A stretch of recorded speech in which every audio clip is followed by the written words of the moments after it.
नमस्कारः। Samskrita Bharati उत्तरबंगपक्षतः समायोजिते Facebook live इति कार्यक्रमे सर्वेषाम् अहं स्वागतं व्याहरामि। अद्य मम आलोच्य विषयः अस्ति समासः। अत्र अहं समासस्य लक्षणं, समासानां प्रकारभेदाः, समासानां सामान्य परिचयः, समासप्रकरणे व्यवहृताः पारिभाषिकशब्दाः, वृत्तिः, विग्रह विषये अत्र आलोचनां करिष्यामि।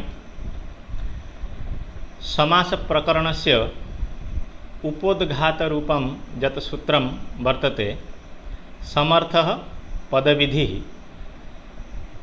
तस्मिन् विषये सिद्धान्तकौमुदीदिशा आलोचनां करिष्यामि। किं नाम सामर्थ्यं, व्यपक्ष्य सामर्थ्यं, एकार्थीभाव सामर्थ्यम्, अस्मिन् विषये चर्चा भविष्यति सिद्धान्तकौमुदीदिशा। पुनश्च सहसुपा इति सूत्रविषये सुपधातु प्रातिपदिकयोः इत्यादि विषये अत्र चर्चा भविष्यति। तर्हि आगच्छन्तु वयं सर्वे अद्य समास विषयम् आधारीकृत्य चर्चां कुर्मः। संस्कृत विषयकं यदि कोऽपि ज्ञानम् अर्जयितुम् इच्छति तर्हि यथा सन्धिज्ञानस्य अत्यन्तम् आवश्यकं वर्तते तथैव समासज्ञानस्यापि अत्यन्तम् आवश्यकं वर्तते। भाषायां जनाः समासस्य बहुलव्यवहारं कुर्वन्ति। यथा रामनाम, गंगाजलम, देशभक्तः। रामनाम एकं समस्तपदं, रामस्य नाम रामनाम, गंगायाः जलं गंगाजलं, देशस्य भक्तः देशभक्तः। एतादृशाः व्यवहाराः दृश्यन्ते अस्माकं समाजे साधारणजनाः कुर्वन्ति, परन्तु ते न जानन्ति को नाम समासः। सिद्धान्तकौमुद्याः सुबन्तप्रकरणात् अनन्तरं कारकप्रकरणात् अनन्तरं दीक्षितेन समासप्रकरणं संयोजितं। यतोहि सुबन्तप्रकरणे पदानां सिद्धिर्भवति, सुबादि प्रत्ययानाम् अर्थविवेचनं संपूर्णं भवति कारकप्रकरणे। अतः कारकप्रकरणात् अनन्तरं समासप्रकरणम् आयाति सिद्धान्तकौमुद्याम्। कारकम् इव समासस्यापि साक्षात् लक्षणं पाणिनिना नोक्तं, परन्तु तस्य व्यवहारात् ज्ञायते समासस्य लक्षणम् इत्थं भवितुम् अर्हति इति। समसनं समासः। समसनं नाम संक्षिप्तीकरणं। समसनं नाम एकपदी भवनं। समसनं नाम एकपदी भवनं समासः। अनेकपदानाम् एकपदी भवनं समासः।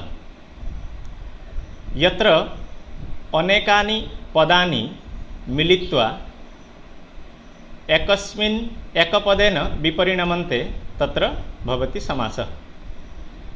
अतः समासस्य विग्रह समसनं समासः इति वक्तुं पारयामः। यत्र बहूनि पदानि मिलित्वा एकपदतां प्राप्नुवन्ति, एकार्थं च प्रकाशयन्ति, स भवति समासः। यथा गंगायाः जलं अत्र गंगा भवति एकं स्वतन्त्रं पदम्। अत्र गंगायाः षष्ठ्यन्तं पदं वर्तते, तस्य स्वतन्त्रः अर्थः विद्यते। काचित् पुण्यतया नदी विशेषः। जलं भवति प्रथमान्तं पदं, तस्य स्वतन्त्रम् अर्थं विद्यते।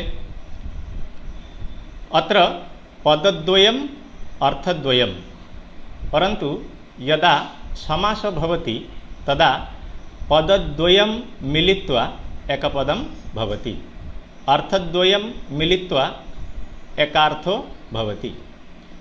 विग्रहवाक्ये यः अर्थः स एव अर्थः समस्तपदात् एव प्रतीयते। अतः उच्यते एकार्थीभावरूपः सामर्थ्यं वर्तते समासे। अतः उच्यते समासे एकार्थीभावरूप सामर्थ्यं वर्तते।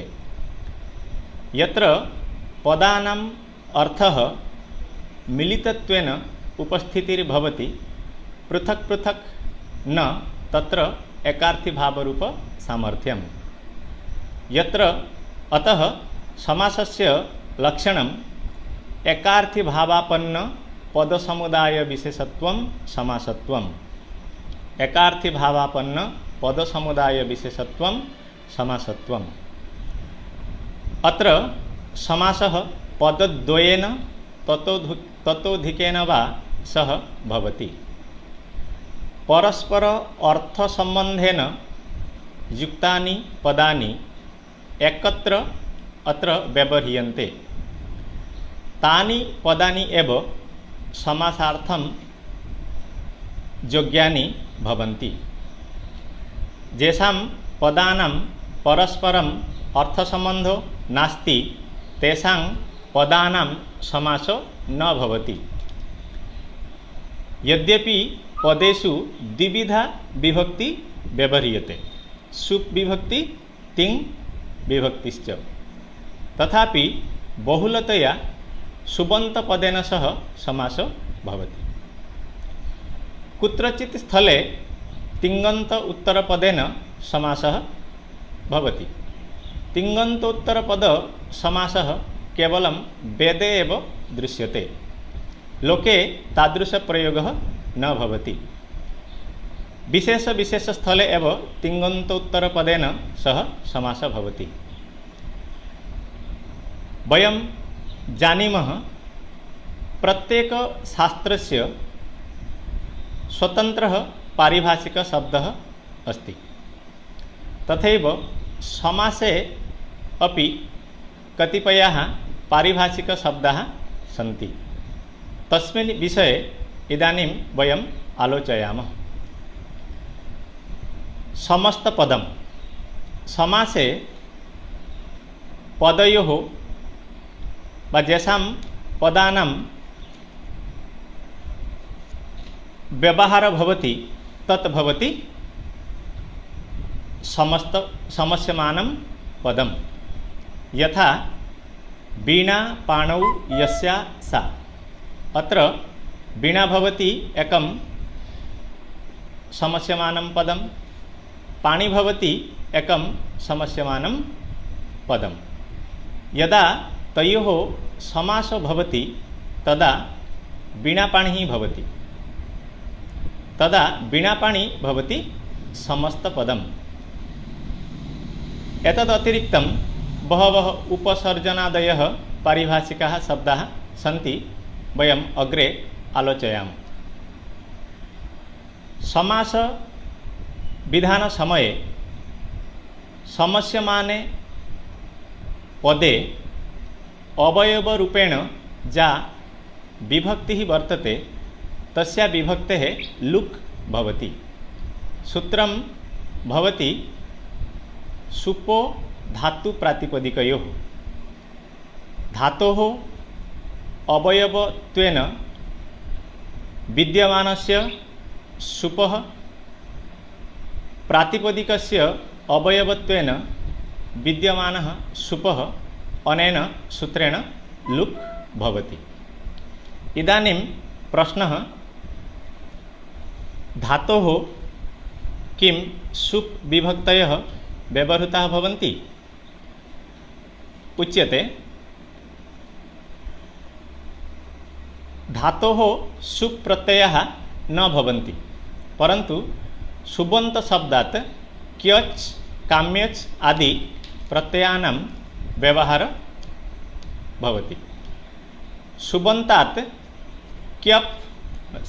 क्यच् काम्यच् प्रत्यय विधानानन्तरं सनाद्यन्ता धातवः इति सूत्रेण धातुसंज्ञा विधीयते।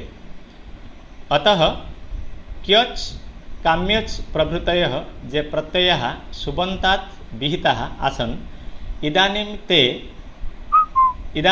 ते एव प्रत्ययाः धातु अवयवाः अभवन्। अर्थात् धातु अवयवः लुक् अभवत्। तेषां प्रत्ययानां लुक् विधानार्थं सूत्रे उच्यते धातु अवयवस्य सुपः लुक् स्यात्। यथा उदाहरणं पुत्रीयति, आत्मनः पुत्रम् इच्छति इति अर्थे पुत्र अम् इति सुबन्तात् सुपः आत्मनः क्यच् इति अनेन सूत्रेण क्यच् प्रत्ययो भवति। अनुबन्ध लोपे पुत्र अम् य इति जाते समुदायस्य सनाद्यन्ताः धातवः इत्यनेन धातुसंज्ञा भवति। अत्र मध्ये विद्यमान अम् प्रत्ययः धातु अवयवः सुप् कथ्यते। अस्य अम् प्रत्ययस्य लुक् विधानेन पुत्र य इति तिष्ठति। अनन्तरं क्यचि च इत्यनेन त्रकारोत्तरवर्ती यः अकारः तस्य अकारस्य दीर्घ ईकार विधानेन अपि च संयोगेन पुत्रीय इति भवति। अनन्तरं पुत्रीय इति धातोः लट् लकारे तिप् प्रत्यये सबागमे रूपं भवति पुत्रीयति, पुत्रीयतः, पुत्रीयन्ति। एतदर्थं एषां प्रयोगाणां सिद्ध्यर्थं सुपो धातोः प्रातिपदिकयोः इति अनेन सूत्रेण तत्र उक्तम् आसीत् धातु अवयवस्य सुपः लुक् भवति इति। समासे प्रातिपदिकात् व्यवहृतस्य विभक्तेः लुक् भवति।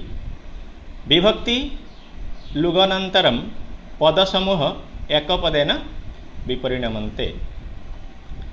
यदा समस्तपदं भवति तदा समुदायात् पृथक् विभक्तिः आगच्छति। समासे प्रयुक्तानां शब्दानां पदानां वा मिलनेन एकपदं भवति। तदनन्तरं समुदायात् पुनः सुबुत्पत्तिर्भवति।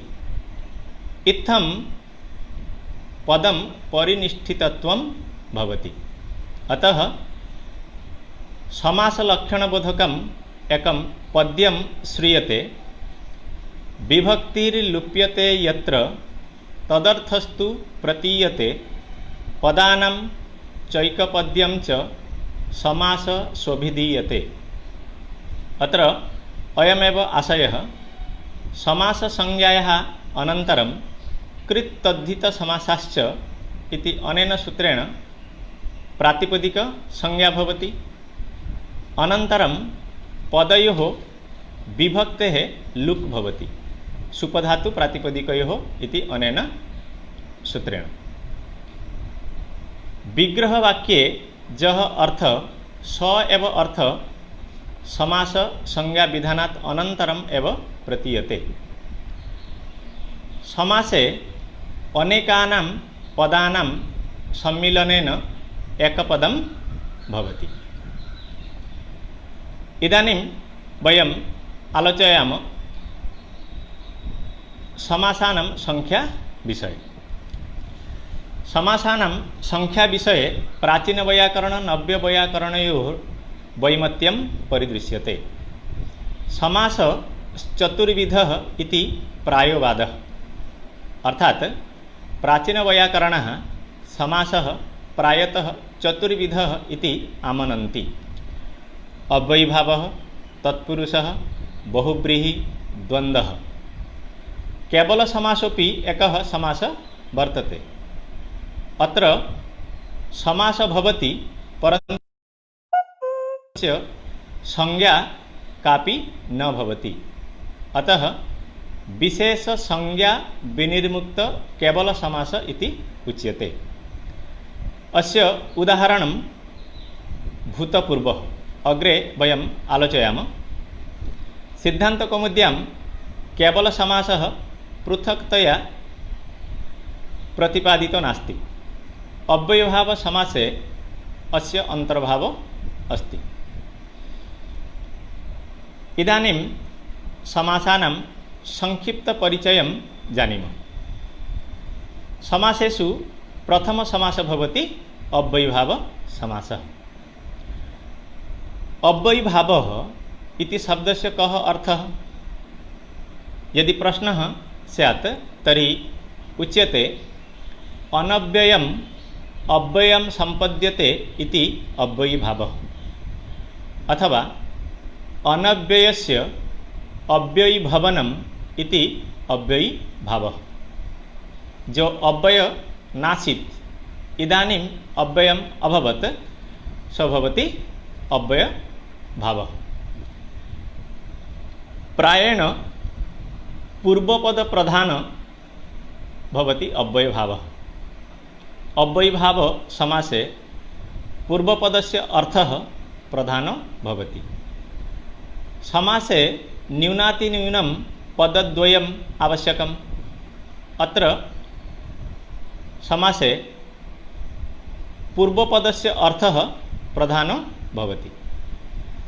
प्रायतः अव्ययीभावसमासे पूर्वपदम् अव्ययं भवति। समाससंज्ञाविधानात् अनन्तरम् अव्ययीभावश्च इति अनेन सूत्रेण पुनः समुदायस्य अव्ययसंज्ञा भवति। उदाहरणं यथा उपकृष्णम्, उपकूलम्। अत्र पूर्वपदम् अव्ययं पदम्। एतद् भवति अव्ययीभावसमासस्य विषये सामान्यः परिचयः। पुनः अग्रे वयम् आलोचयामः। तत्पुरुषसमासः प्रायेण उत्तरपदार्थप्रधान तत्पुरुषः। तत्पुरुषसमासे उत्तरपदस्य नाम परपदस्य अर्थः प्रधानो भवति। तत्पुरुषः इति पदस्य विग्रहः भवति स पुरुषः तत्पुरुषः, तं पुरुषः तत्पुरुषः, तेन पुरुषः तत्पुरुषः, तस्मै पुरुषः तत्पुरुषः, तस्मात् पुरुषः तत्पुरुषः, तस्य पुरुषः तत्पुरुषः, तस्मिन् पुरुषः तत्पुरुषः। विशेष्य विशेषणयोर्मध्ये यः समासः भवति स समासः भवति कर्मधारय समासः। यथा नीलम् उत्पलम्। कर्मधारय समासः भवति तत्पुरुषस्य एकः भेदः। पुनश्च कर्मधारय समासस्य पूर्वपदं यदि संख्यावाचको भवति तर्हि स दिग्गु समासनाम्ना अभिधीयते। पुनश्च निषेधार्थकेन नयपदेन तत्पुरुषसमासः भवति। स समासः नय तत्पुरुष इति उच्यते। अतः तत्पुरुषस्य भेदः कर्मधारय, कर्मधारयस्य भेदः दिग्गुः इति उच्यते। बहुव्रीहि समासः प्रायेण अन्यपदार्थप्रधानो बहुव्रीहि। अत्र न पूर्वपदस्य अर्थः नापि उत्तरपदस्य अर्थः प्रधान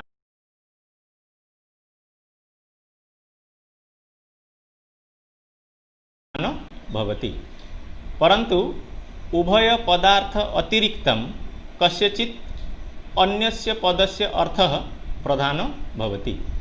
यथा वीणापाणि, वीणा पाणौ यस्या सा वीणापाणि। अत्र पूर्वपदं भवति वीणा इति, यस्य अर्थः वाद्ययन्त्रविशेषः। उत्तरपदं भवति पाणि, यस्य अर्थः भवति हस्तं।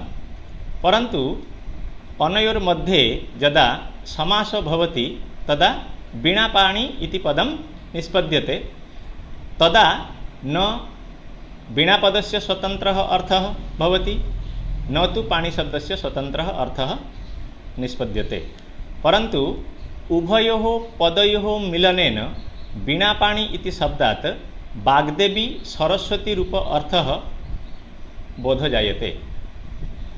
अत्र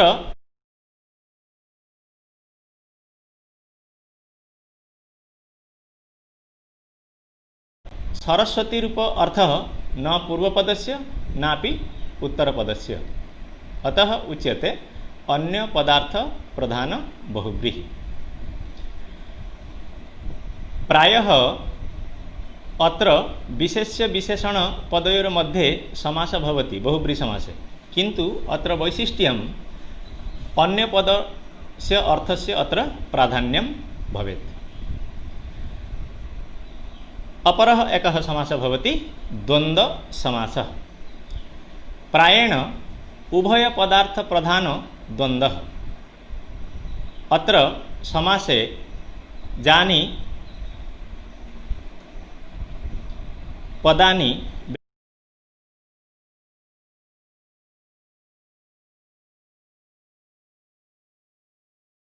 व्यवह्रियन्ते, तेषां पदानाम् अर्थः उभयोः पदयोः अर्थः अत्र प्रधानतया उपतिष्ठते। अर्थात् अत्र समेषां पदानाम् अर्थः प्रधानो भवति। यदि पदद्वयं स्वीकृत्य समासः भवति तर्हि उभयपदार्थस्य प्राधान्यं भवेत्, यतोहि द्वे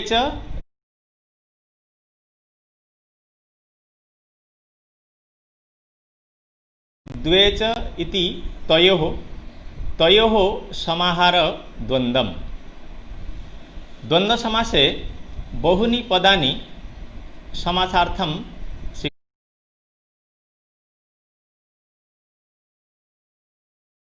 स्वीक्रियन्ते, तदा तेषां भेदप्रतिपादनार्थं चकारस्य व्यवहारः भवति। अतः अत्र समेषां पदानां प्राधान्यं वर्तते। द्वन्द्वसमासविधानार्थं मुख्यं सूत्रं वर्तते चार्थे द्वन्द्वः। अनेकं सुबन्तं चार्थे वर्तमानं वा समस्यते, स द्वन्द्वसमासः। चकारस्य चत्वारो अर्थाः भवन्ति, अर्थात् चकारस्य अर्थचतुष्टयम् अस्ति। के ते चत्वारो अर्थाः? उच्यते समुच्चयः, अन्वाचयः, इतरेतरयोगः, समाहारश्च। समुच्चय नाम परस्पर निरपेक्षस्य अनेकस्य एकस्मिन् अन्वयः समुच्चयः। अन्वाचय नाम आनुषंगिकत्वे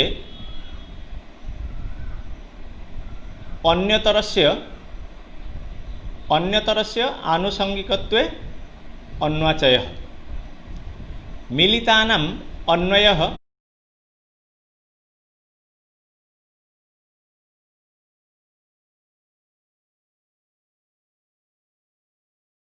इतरेतर योगः। समूह भवति समाहारः। तर्हि इदानीं वयं समुच्चय विषये आलोचनां कुर्मः।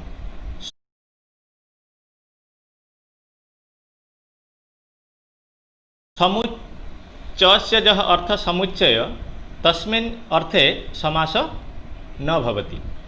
कथं न भवति इदानीं वयं जानीमः। यदा परस्पर निरपेक्ष अनेक पदानाम् एकस्मिन् क्रियायाम् अन्वय भवति तदा समुच्चय नाम चार्थ नाम चस्य अर्थ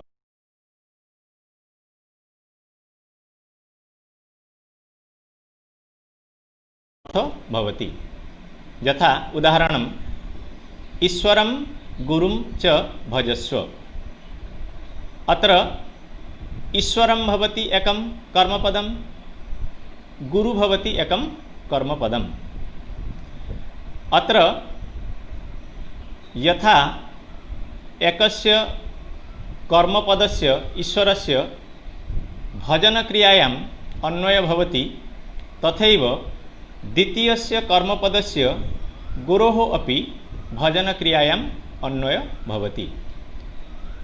अत्र ईश्वरः निरपेक्षः, गुरुः अपि निरपेक्षः।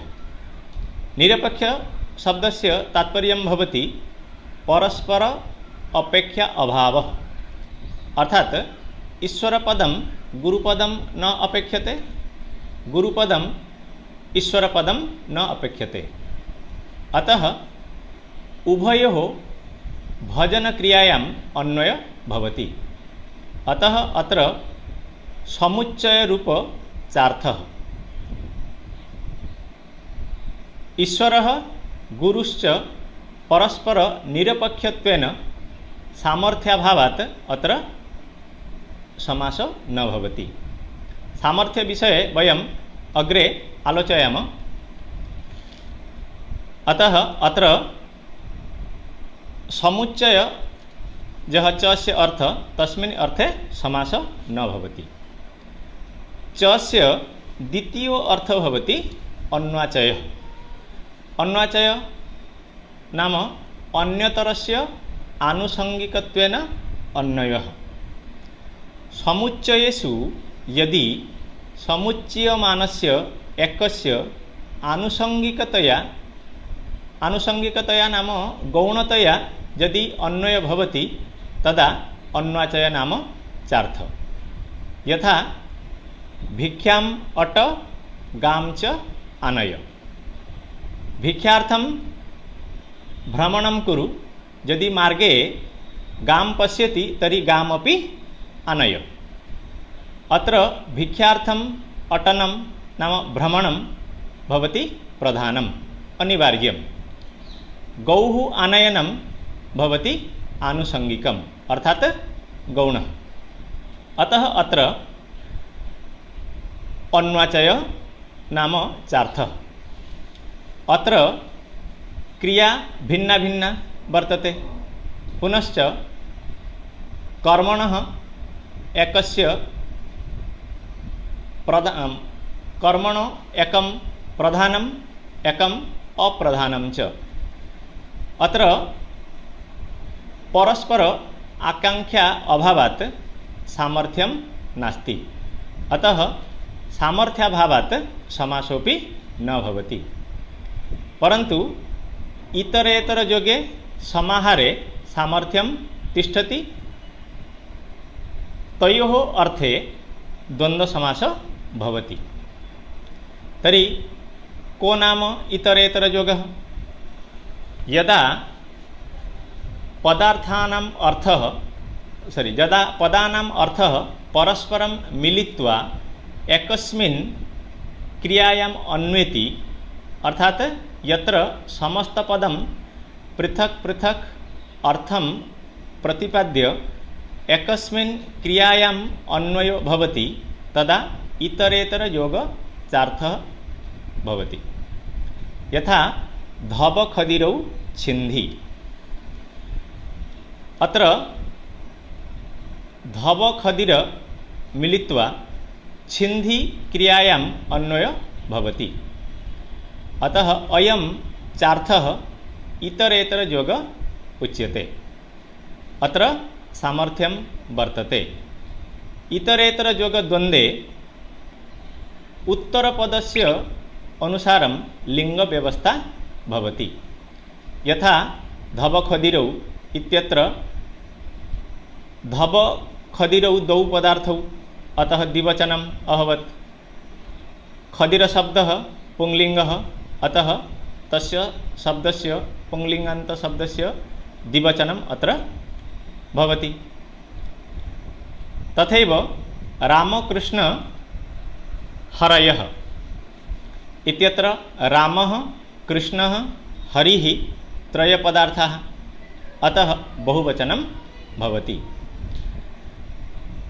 इतरेतरयोग समासस्य इतरेतरयोग समासे किं भवति? सह विवक्षा भवति। सह विवक्षा नाम किं? सह विवक्षायाः तात्पर्यं भवति एकधर्मावच्छिन्नस्य एकधर्मावच्छिन्नसम्बन्धेन एकधर्मावच्छिन्ने अन्वयः।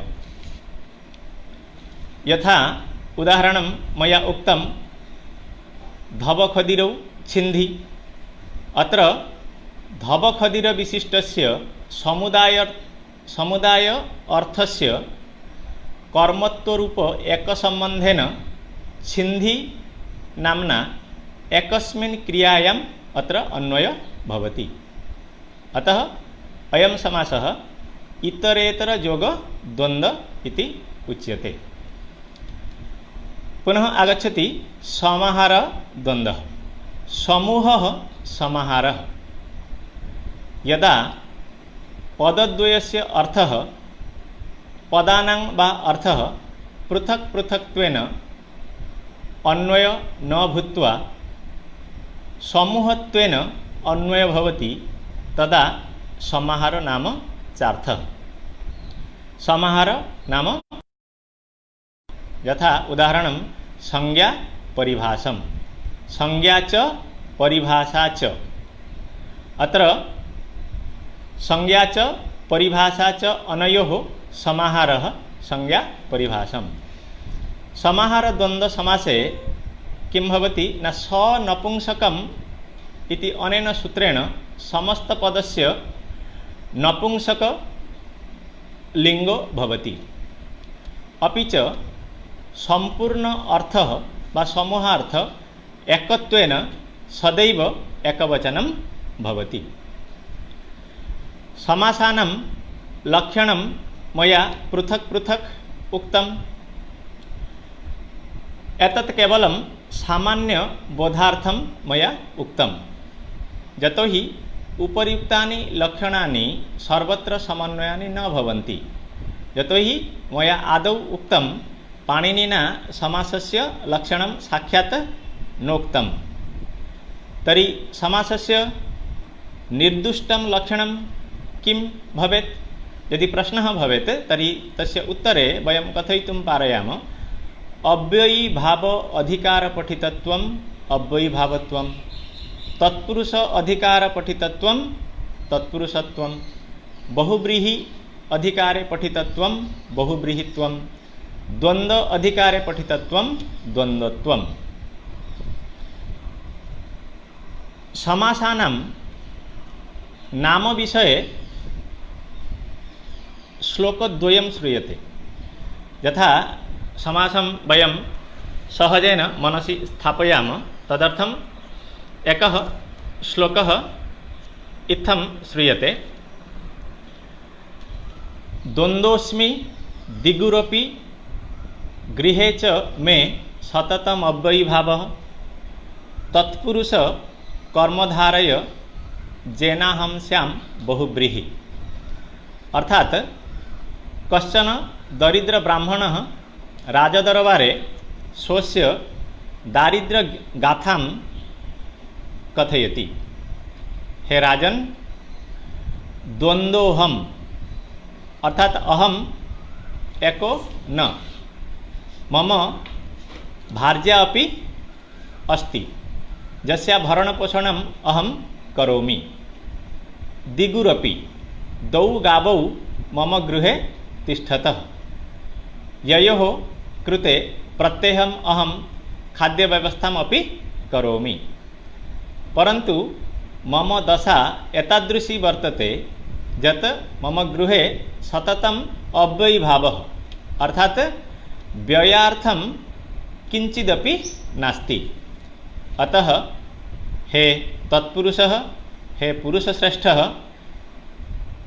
कर्म धारय एवं कार्यं करोतु जेन अहं स्याम बहुब्रीहि अर्थात बहु धनवान यथा अहं भविष्यामि, भवान् एतादृशं कार्यं करोतु। अस्य श्लोकस्य इदमेव वैशिष्ट्यं यत् अत्र षट् समासानां नामानि उच्चारितानि सन्ति। पुनश्च सामान्यतया समासानां विग्रहेण समासं ज्ञातुम् अपरः एकः श्लोकः चकार बहुल द्वन्द्व स्वचासौ कर्मधारयः यस्य येषां बहुब्रीहि शेषस्तत्पुरुष स्मृतः। अर्थात यस्मिन् समासे नाम यस्मिन् विग्रहवाक्ये चकारस्य बहुल प्रयोग भवति स भवति द्वन्द्व समासः। यथा रामश्च श्यामश्च रामश्यामौ वा पत्रं च पुष्पं च फलं च इति पत्रपुष्प फलानि। पुनश्च यत्र स च असौ एवं प्रकारेण प्रयोग भवति विग्रहवाक्ये स समासः भवति कर्मधारय समासः। यत्र विग्रहे यस्य येषां यस्मिन् येन इत्यादीनां व्यवहार भवति स समासः भवति बहुब्रीहि समासः। यथा उदाहरणम् इतः पूर्वं मया उक्तं वीणा पाणौ यस्या सा वीणापाणि। एतद् अतिरिक्त विग्रहवाक्यं तत्पुरुष समासस्य अर्थात द्वितीयातः आरभ्य सप्तम्यन्तं यावत् उत्तरपदेन सह समासः तत्पुरुष समासः उच्यते। पूर्वपदस्य या विभक्ति तया विभक्त्याः तत्पुरुष समासस्य नामकरणं भवति। यथा कृष्णं श्रितः कृष्णश्रितः, अत्र कृष्णं भवति द्वितीयान्तं पदम्, अतः कृष्णश्रितः भवति द्वितीय तत्पुरुषः। तथैव संकुलया खण्डः संकुलाखण्डः तृतीय तत्पुरुषः। गवे हितं गोहितं चतुर्थी तत्पुरुषः। चोरात् भयं चोरभयं पंचमी तत्पुरुषः। राज्ञः पुरुषः राजपुरुषः षष्ठी तत्पुरुषः। दानेषु सौण्ढः दानसौण्ढः भवति सप्तमी तत्पुरुषः। अस्मात् किं ज्ञायते पूर्वपदस्य या विभक्ति तया विभक्त्या तत्पुरुष समासस्य नामकरणं भवति। अतः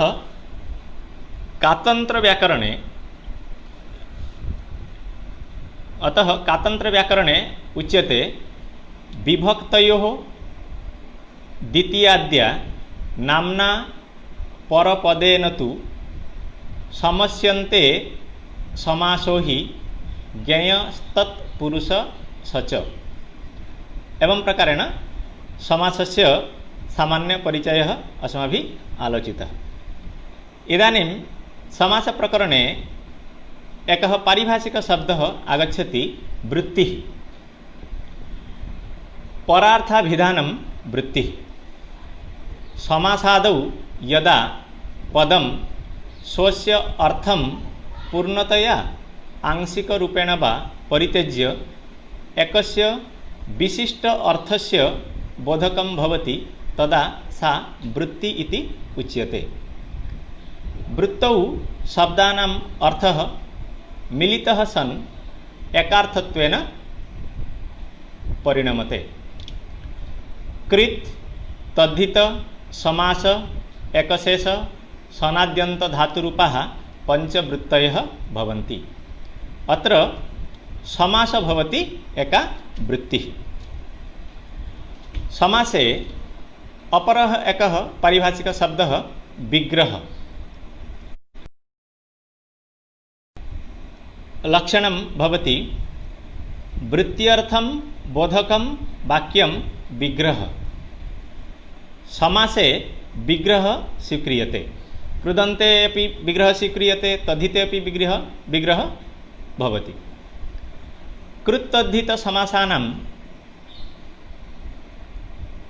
कृत्तद्धित समासादीनां वृत्तीनां अर्थं बोधयितुं यत् वाक्यं व्यवह्रियते तत् वाक्यं भवति विग्रह वाक्यं। यथा राज्ञः पुरुषः राजपुरुषः, पीतानि अम्बराणि यस्य पीताम्बरः। स च विग्रह लौकिक विग्रह अलौकिक विग्रह भेदेन द्विधा। लोके यस्य विग्रहस्य व्यवहार भवति स लौकिक विग्रह उच्यते। यथा राज्ञः पुरुषः, राज्ञः पुरुषः इति कथनेन लोके राजसम्बन्धी पुरुषः वा राजसम्बन्धवान् पुरुषः एवं प्रकारेण अर्थबोध भवति। अलौकिक विग्रह वाक्यं तु केवलं व्याकरणस्य प्रक्रिया सम्पादनार्थं व्यवह्रियते। यथा राज्ञः पुरुषः, अत्र राज्ञः भवति एकं पदं, पुरुषः भवति अपरम् एकं पदम्। अत्र राजन् वंश पुरुष सु, राज्ञः इत्यत्र या विभक्ति सा विभक्ति भवति वंश विभक्ति, पुरुषः इत्यत्र या विभक्ति सा विभक्ति भवति सु इति। अर्थात समस्यमाने पदे व्यवहृतानां विभक्तीनां पृथक रूपेण प्रदर्शनम् अलौकिक विग्रह वाक्यम् इति उच्यते। राजन् वंश पुरुष सु एतादृश विग्रह वाक्य लोके न व्यवह्रियते। एतत्तु केवलं व्याकरणस्य प्रक्रिया सिद्ध्यर्थं व्यवहार भवति। साधारणजनाः अलौकिक विग्रह वाक्यात् अर्थं बोद्धुं न पारयन्ति। अतः लोके सदैव लौकिक विग्रहवाक्यस्य अर्थात लोके यस्य विग्रहवाक्यस्य प्रयोगः भवति स विग्रह उच्यते लौकिक विग्रहवाक्य। तथैव देवदत्तः गृहं गच्छति यदि कोऽपि कथयति इत्यस्य कृते देवदत्तः सु गृह अं गम धातु लट् लकार एवं प्रकारेण न कोऽपि व्यवहारं करोति। एतादृशः विग्रह केवलं व्याकरणशास्त्रस्य प्रक्रिया निर्वाहार्थं वा प्रक्रिया सिद्ध्यर्थं व्यवह्रियते। अतः विग्रह अयम् अलौकिक विग्रह इति उच्यते।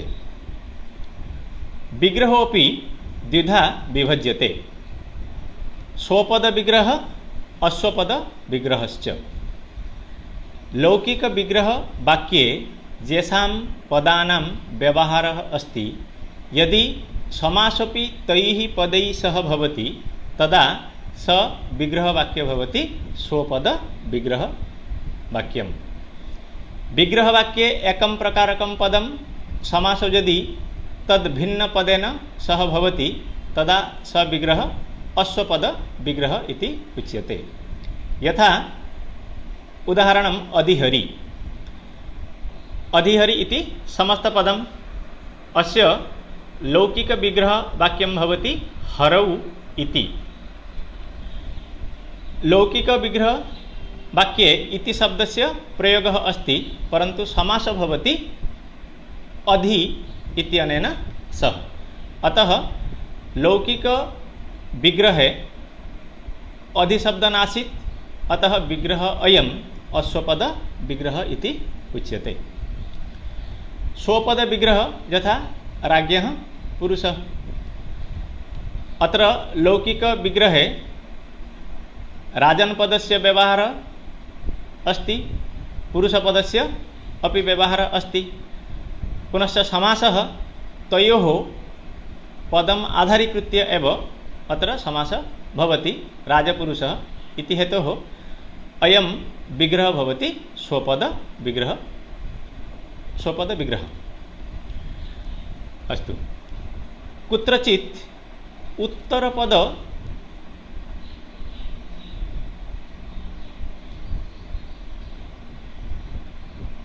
कुत्रचित्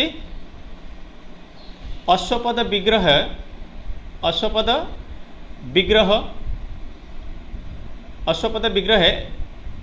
लौकिक विग्रह न भवति। कुत्रचित् अश्वपद विग्रहे लौकिक विग्रह न भवति। अतः उच्यते प्रायेण अविग्रह अश्वपद विग्रह वा नित्य समासः। अर्थात नित्य समासस्य लक्षणं प्रसंगे इत्थमुक्तमस्ति प्रायेण अविग्रह अश्वपद विग्रह वा नित्य समासः। इदानीं वयं एतावत्पर्यन्तं समासस्य सामान्यपरिचयः, समासादीनां भेदः, समासप्रकरणे आगताः पारिभाषिकशब्दानां विषये वयम् आलोचनां कुर्मः। आलोचना मया विहिता। अतः इदानीं समर्थपदविधि इति सूत्रम् आलोचयामि। समर्थः पदविधिः सूत्रं भवति उपोद्घातरूपं सूत्रं समासप्रकरणस्य कृते। यथा विषयस्य प्रारम्भे उपोद्घातः वर्तते, अर्थात् विषयप्रवेशः अपि वक्तुं शक्यते, तथैव समर्थः पदविधिः भवति अत्र एकं गुरुत्वपूर्णं सूत्रं। महाभाष्ये सम्पूर्णे एकस्मिन् आह्निके अस्मिन् विषये चर्चा वर्तते। अतः महाभाष्यस्य तद् आह्निकं समर्थाह्निकम् इति उच्यते। षड्विधेषु सूत्रेषु इदं किंभूतं सूत्रम् इति प्रश्नः उदेति। किमिदं परिभाषासूत्रम् अथवा अधिकारसूत्रम्? अस्मिन् विषये महाभाष्ये महती चर्चा वर्तते। तत्र अनियमे नियमकारिणी मम मोबाइले स्थानं नास्ति इति कथयति स्टोर मध्ये। अस्तु, अनियमे नियमकारिणी परिभाषा। महाभाष्ये अस्मिन् विषये महती चर्चा वर्तते। इदं परिभाषासूत्रम् अधिकारसूत्रं वा? अधिकारसूत्रस्वीकारे का ख्याति, परिभाषासूत्रस्वीकारे को लाभः, अस्मिन् विषये तत्र महती चर्चा वर्तते। परिभाषासूत्रस्य किं लक्षणं भवितुमर्हति, अस्मिन् विषये अपि तत्र चर्चा वर्तते। परन्तु अद्य वयं सिद्धान्तकौमुदी अनुसारं समर्थः पदविधि इति सूत्रम् आलोचयामः। इयं परिभाषासूत्रं। सूत्रे पदद्वयमस्ति। समर्थः इति प्रथमान्तं पदं, पदविधिः इति प्रथमान्तं पदं, द्विपदमिदं सूत्रम्। अत्र विधिशब्दस्य कः अर्थः इति जिज्ञासायाम् उच्यते बि पूर्वकात् धाङ् धातोः भावे कर्मणि च अर्थे। अत्र समस्या वर्तते, मम मोबाइले स्टोर मध्ये स्थानं नास्ति इति बारं सूचयति। अस्तु, इदानीं पुनः वयम् आलोचयामः। अत्र समर्थः पदविधिः इति सूत्रे विधिः इति पदस्य प्रयोगः अस्ति। तर्हि विधिशब्दस्य कः अर्थः? अस्मिन् प्रसंगे अत्र उच्यते अत्र विपूर्वकात् दुधाङ् धारणपोषणयोः इत्यस्मात् धातोः भावे कर्मणि च अर्थे उपसर्गात् घो कि इत्यनेन कि प्रत्ययो भवति, जस्य अर्थः विधानं विधिः, विधीयते इति विधिः। अत्र कर्मसाधन विधिशब्दः, पदस्य विधि पदविधि, पदयोः विधि पदविधि, पदानां विधि पदविधि। अत्र षष्ठी तत्पुरुष समासः। षष्ठी विभक्ते अर्थः संबंध वयं जानीम। अतः वृत्तौ दीक्षितः लिखति किं न पद संबंधी जो विधि स समर्थाश्रितः बोध्य। अत्र समर्थ शब्दे वा समर्थ पदे अत्र लक्षणा भवति। तेन समर्थ पदात् समर्थाश्रितः इति एवं रूप अर्थः निष्पद्यते। अस्य परिभाषात्व स्वीकारे नियमयति यत् संपूर्णे अष्टाध्याय्यां यत्र कुत्रापि यदि पद संबंधी कार्यं स्यात् तर्हि तत् कार्यम् अवश्यं समर्थाश्रितः भवेत्। अर्थात् समर्थ पदानाम् एव पद संबंधी कार्यं स्यात् न तु असमर्थ पदानाम्। इदानीं मनसि शंका समुदेति किं नाम सामर्थ्यं। उच्यते आकांक्षादिना पदार्थानां परस्परेषु सम्बन्धः भवितुं या योग्यता तत् भवति सामर्थ्यम्। अर्थात् आकांक्षादिना पदानां परस्परेषु सम्बन्ध भवितुं या योग्यता तत् भवति अत्र सामर्थ्यम्। अत्र आदिपदेन अत्र योग्यता आसक्ति इति अनयोः ग्रहणं भवति। यथा आकांक्षा कथम् अत्र उच्यते यथा सुवर्णस्य इति उच्चारणे आकांक्षा भवति सुवर्णस्य किं तदा उच्यते कंकणम्। अर्थात् सुवर्णस्य कंकणम्। सुवर्ण इति पदस्य उच्चारणात् अनन्तरं यदा कंकणपदस्य उच्चारणं भवति तदा आकांक्षायाः शान्तिर्भवति वा आकांक्षा पूर्णा भवति। अतः सुवर्णपदं कंकणपदं परस्परं साकांक्षम्।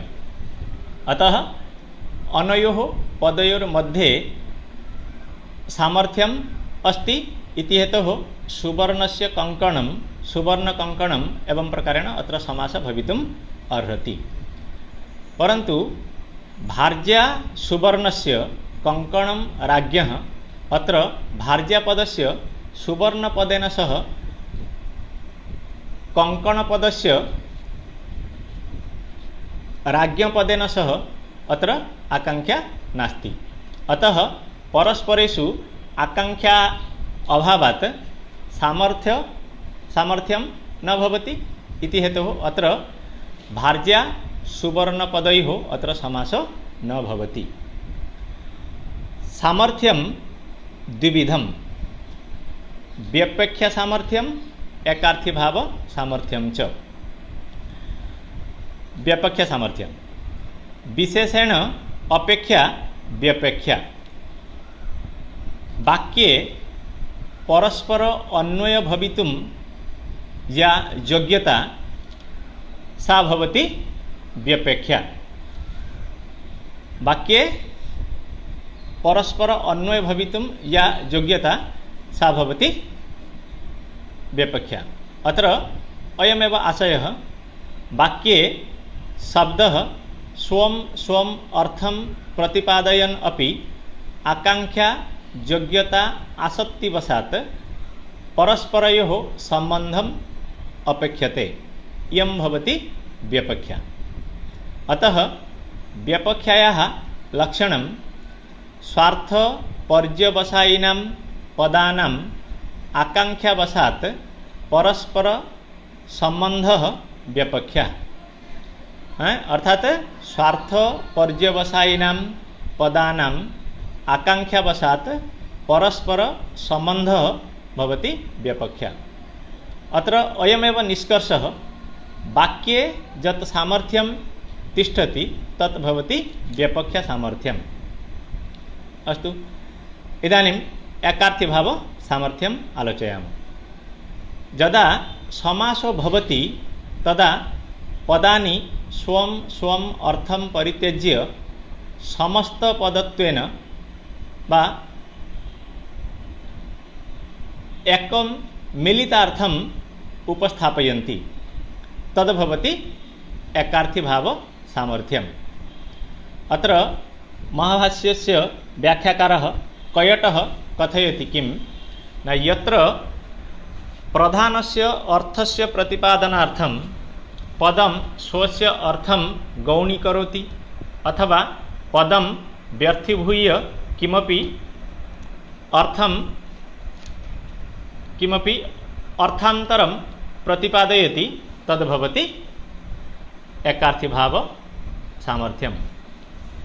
यथा दुग्धेन सह जलस्य मिश्रणेन उभयम् एकाकारं भवति तथैव एकार्थीभावे पदानाम् अर्थः एकाकारो भवति। यथा राज्ञः पुरुषः इति विग्रहे राज्ञः पदं स्वस्य राजारूप अर्थं व्यक्तीकरोति, पुरुषशब्दोऽपि स्वस्य पुरुषरूप अर्थं प्रकाशयति, किन्तु समासे जाते राजपुरुषः इति पदात् राजसम्बन्धवान् पुरुषः इति विशेषार्थः प्रकाशितो भवति। समासे कृते राजं शब्दस्य स्वतन्त्र अर्थः न तिष्ठति, पुरुषशब्दस्यापि स्वतन्त्रः अर्थः न तिष्ठति। उभयपदयोः मिलनेन एकस्य विशेष अर्थस्य बोध भवति राजसम्बन्धवान् पुरुषः। इत्थं द्वयोः एकार्थी भावो भवति, अर्थात् अत्र अयमेव निष्कर्षः भवति एकार्थी भावे अवयव अर्थेन युक्त समुदाय अर्थः भिन्न रूपेण उपस्थितिर् भवति। एकार्थी भावे अवयव अर्थेन युक्तः समुदाय अर्थः भिन्न रूपेण उपस्थितिर् भवति। अस्मादेव कारणात् वैयाकरणः समासस्य पृथक् शक्तिं स्वीकुर्वन्ति। समर्थपदे गुणत्रयाणाम् अनिवार्यता वर्तते। त्रयो गुणाः आकांक्षा, योग्यता, आसक्ति च भवन्ति। आकांक्षा समर्थपदं साकांक्षं भवति इति मया उक्तं। का नाम आकांक्षा इति जिज्ञासायाम् उच्यते एकपदार्थ ज्ञाने तद अर्थ अन्वय योग्यार्थस्य यज्ज्ञानं तद्विषयिकी इच्छा आकांक्षा। अर्थात एक पदार्थस्य ज्ञाने तदर्थ अन्वय योग्यार्थस्य यज्ज्ञानं तद्विषयिकी या इच्छा सा भवति आकांक्षा। अर्थात यत्र एकं पदं पदान्तरम् अपेक्ष्यते तत्र आकांक्षा भवति। यथा राज्ञः पुरुषः, अत्र राज्ञः इति उच्चारणे पुरुषपदस्य अपेक्षा भवति, अतः अत्र आकांक्षा अस्ति। योग्यता, योग्यता नाम किं न परस्पर अन्वय प्रयोजक धर्मत्वं योग्यता। अर्थात पदानां परस्परेषु मिलनं भवति योग्यता। यथा जलेन सिंचति, अत्र सिंचन क्रियां प्रति जलस्य योग्यता अस्ति, किन्तु बह्निना सिंचति इति वाक्ये योग्यता नास्ति, यतोहि अग्निना सिंचनं कदापि न संभवति। अत्र योग्यतायाः अभावे बह्निना सिंचति, बह्नि सिंचति एवं प्रकारेण समास न भवेत्, सामर्थ्य अत्र नास्ति। अच्छा, योग्यता अभावे शाब्दबोध न भवति इति न। योग्यता यदि न तिष्ठति तर्हि तत्र समास न भवति, परन्तु योग्यतायाः अभावे शाब्दबोध न भवति एतत्तु न। यतोहि वाक्यपदीयकारेण भर्तृहरिणा उक्तम् अत्यन्ता सत्यपि ह्यर्थे ज्ञानं शब्दः करोति च। अर्थात जैसां वस्तूनाम् अत्यन्ताभावः वर्तते, यथा बन्ध्यासुतः, आकाशकुसुमं, शशशृङ्गं, कूर्मक्षीर, येषां वस्तूनाम् अत्यन्त नाम त्रैकालिक अभाव वर्तते, परन्तु एभ्यो शब्देभ्यो एकस्य सुस्पष्ट अर्थस्य बोध भवति, यथा गौ पुरुष हस्ति पदार्थ यथा अर्थस्य बोध भवति, तथैव बन्ध्यासुत, कूर्मक्षीर, आकाशकुसुमं इत्यादिभ्य पदेभ्य किं भवति न एकस्य स्पष्ट अर्थस्य प्रतीतिर्भवति। अस्मात् सिद्ध्यति किं योग्यतायाः अभावे समास भवितुं नार्हति, एतत् सत्यं, परन्तु शाब्दबोध अवश्यमेव भविष्यति। अनन्तरम् आगच्छति आसक्तिः। आसक्तेः अर्थो भवति नैकट्यता, सामीप्यता। यथा रामस्य गृहं, रामस्य गृहम् इति वाक्ये पदद्वयं साकाङ्क्षं योग्यतापि अस्ति, परन्तु यदि एकस्य पदस्य उच्चारणात् अनन्तरं 5 निमेषानन्तरं पुनः अपरं पदम् उच्चार्यते तर्हि अत्यधिकं व्यवधानकारणात्, अत्यधिकं कालगतव्यवधानकारणात् अत्र पदयोः सामर्थ्यं न तिष्ठेत्। रामस्य इति पदम् उच्चार्य यदि 5 निमेषात् अनन्तरं गृहम् उच्चार्यते तर्हि तयोः पदयोः सामर्थ्यं न तिष्ठति। इत्थम् आकाङ्क्षा, योग्यता, आसक्ति गुणान्वितेषु पदेषु सामर्थ्यं तिष्ठति। पदविधेः क्षत्रं वा प्रयोगविषयः बहुलः विशालः। यथा समास भवति पदविधि। राज्ञः पुरुषः अत्र पदद्वयं परस्परं सम्बन्धयुक्तम्, अतः पद विधित्वेन अत्र समास भवति राजपुरुषः। विभक्ति विधानम् अपि पदविधि। यथा कर्मणि द्वितीया, कर्मणि द्वितीया इति अनेन सूत्रेण कर्मपदम् उद्दिश्य द्वितीया विभक्तिः विधीयते, अतः विभक्ति विधानम् अपि भवति पदविधि। पराङ्गवद् भावोऽपि भवति पदविधि। पराङ्गवद् भाव नाम किं न तादात्म्यस्य अतिदेशः पराङ्गवद् भावः। शुभामन्त्रिते पराङ्गवत् स्वरे इति अनेन शुभन्तस्य आमन्त्रिते अतिदेशो भवति। अस्तु, तर्हि इदानीम् एतावत्पर्यन्तं सामर्थ्यं द्विविधं मया उक्तं। व्यापक्यसामर्थ्यम्, एकार्थीभावसामर्थ्यं। व्यापक्यसामर्थ्यं तिष्ठति वाक्ये, वाक्ये यत्र पदानि परस्परम् अपेक्ष्यन्ते, अतः वाक्ये तिष्ठति व्यापक्यसामर्थ्यं। समस्तपदे तिष्ठति एकार्थीभावसामर्थ्यं, यत्र पदयोः द्वयोः पदयोः वा ततोऽधिकानां पदानां मिलनेन समस्तपदं जायते। अस्तु, तत्र समासे किं भवति? समस्तपदात् एकस्य नूतन अर्थस्य प्रकाशः भवति, अतः एतत् भवति एकार्थीभावसामर्थ्यम्। अत्र अयमेव निष्कर्षः, एकार्थीभावे पदं प्रधान अर्थस्य कृते स्वस्य अर्थं गौणीकरोति, अपि च समुदायस्य अर्थान्तरं प्रकाशयति। एतावत्पर्यन्तं समर्थपदविधि इति सूत्रस्य आशयः। अस्तु, अनन्तरं सिद्धान्तकौमुद्याम् आगच्छति एकं सूत्रं, प्राक् कडारात् समासः। प्राक् कडारात् समासः, अस्य सूत्रस्य अर्थो भवति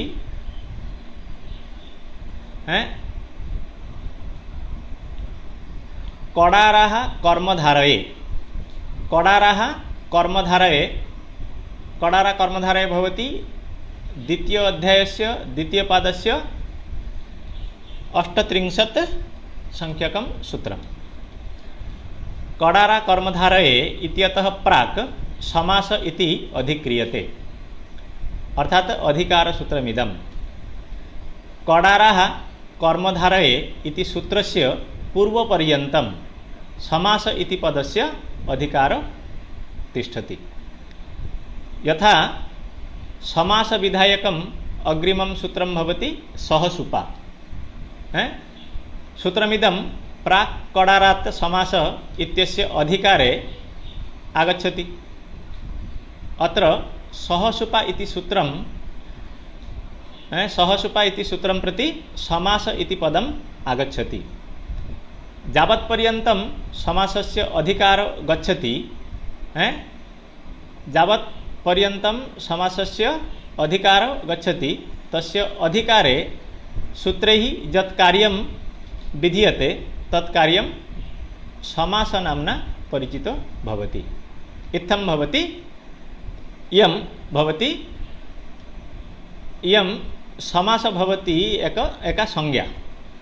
पदानां समूहस्य समास संज्ञा भवति। समासे कृते समस्तपदम् इति उच्यते। अद्य तु समयः सञ्जातः।